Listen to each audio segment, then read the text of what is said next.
Hey everyone, welcome back to my channel. I already filmed this video yesterday and my microphone didn't pick up the sound, or I didn't plug it in properly, or it wasn't, I don't know, something went wrong with that. So I'm gonna re-record this but without my microphone plugged in because I'm paranoid that it'll happen again and I'll have to do it again and I can't do that again. So for those of you who don't know or who haven't been following me for a while, hi. I'm Ollie, I'm a trans guy, which means that when I was born, they looked at me and saw me as female, and I'm not. So that means that for me, in order to be comfortable with my body, there are some medical procedure thingies that I have to do in order to be comfy and not hate myself. So yeah, I'm gonna talk about my top surgery consultation, which I had on Thursday. So because I've been on testosterone for a little while now, generally the next thing that I can get, or well for me the next thing that I want to get is top surgery, which is a reconstruction of a typically female chest to make it look like a typically male chest. Firstly, I'll explain my situation with the surgeon that I'm going with, because it might be a little different for other people in the UK if you're not familiar with the Scottish system.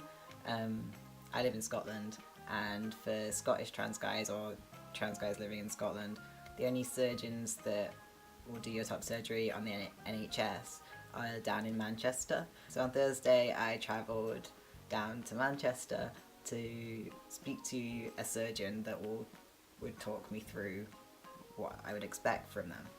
I was pretty fortunate in that my mum agreed to come with me. She was a little apprehensive at first because she's a little nervous of me getting surgery because it's surgery, you know. But I think she's glad that she came with me because it meant that she got to ask all the questions that she wanted to. When we got into the appointment, the surgeon explained that firstly, he wasn't my surgeon. He was just there to explain stuff to me because my surgeon gets a lot of appointments. So in order to get me seen quicker, I was seeing him instead, which I was fine with. Then he explained 3 different types of surgery that they offer, 2 of which were the double incision surgery, which means the ones that you end up with the scars like that, and one of them was periareolar, which is where they cut around the nipple, and so you don't end up with those scars, but you end up with potentially irregular scars around your nipple, and oftentimes you don't get irregular scars and they're barely visible, but generally the success for that surgery is better if you have a really small chest to begin with. Before I went into the appointment, I was kind of ruling out periareolar as an option for me because although my chest isn't the largest, it's not the smallest either, so I didn't really want to be on the borderline and then end up not happy with my results afterwards. So yeah, I'd kind of ruled out periareolar for me anyway. So yeah, the 2 other options that he offered were double incision surgery with an I've forgotten what you called it. It's a flap of skin that on the inside that has all the nerves and stuff in it. So basically your nipple stays attached to the nerves and the blood vessels during the surgery and after the surgery as well. It's all still connected on the inside, which means that you would retain nipple sensation. And the other one that they offer is the same double incision surgery but with a nipple graft, which means that they cut off the nipple and then put it on after they're done with taking all the stuff out. After he'd explained all of that, he took me behind a curtain, looked at my chest, prodded it around. It was uncomfortable, but I knew it was gonna have to get done, so it was fine. And then he explained to me that there was actually only one option that I could get, but I'm happy with it, which is the one with the nipple grafts, which means that I shouldn't get nipple sensation after surgery. He says it's not technically possible, but he did say that he's had several guys come to him and say that they've had nipple sensation after getting nipple grafts, and he doesn't know whether that's a placebo effect, like a psychological thing, or whether it is actually like something like physical there. He doesn't know, but that's what he said. I shouldn't get nipple sensation after surgery, which means that they won't react to hot and cold, they won't like, yeah, they'll just be numb basically.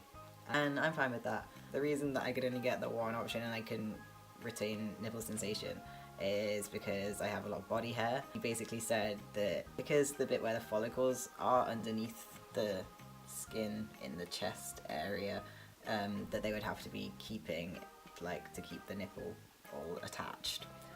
Because the follicles would be like underneath the skin, it means that I could like end up getting infections underneath the skin because I'd have like essentially hair growing underneath the skin, and that does not sound very pleasant at all. No thank you. My immune system's pretty bad as it is, and yeah, so that pretty much like, he didn't say that I couldn't have that surgery, but he said he wouldn't advise it at all. So yeah, that pretty much like turned me off that.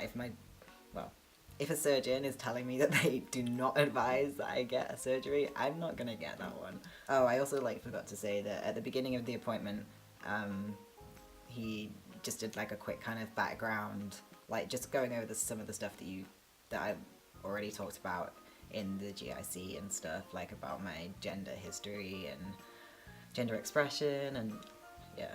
My mum kind of helped out with that bit as well, because like my memory's pretty shaky, so she was kind of like reaffirming what I was saying to the surgeon, so like yeah, I was happy that my mum did that for me. At the end of the appointment, he just booked me in for my pre-op appointment, so I've got that in early January time.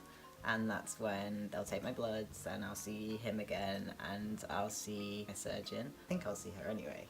She's very busy, so I might not even see her until after the surgery. When I say the surgery, by the way, in this video I'm talking about top surgery. Don't be all the surgery at me. He also told me that I should expect to be getting surgery in between 6 to 8 months, which means I'll be getting it over summer. That's later than I originally expected, but seeing as I've been waiting for so long and it's just like finally become a reality, like when he told me that now I'm on the waiting list, no one can jump in front of me, I will be getting top surgery unless I ring them and tell them otherwise for whatever reason, which will not be happening.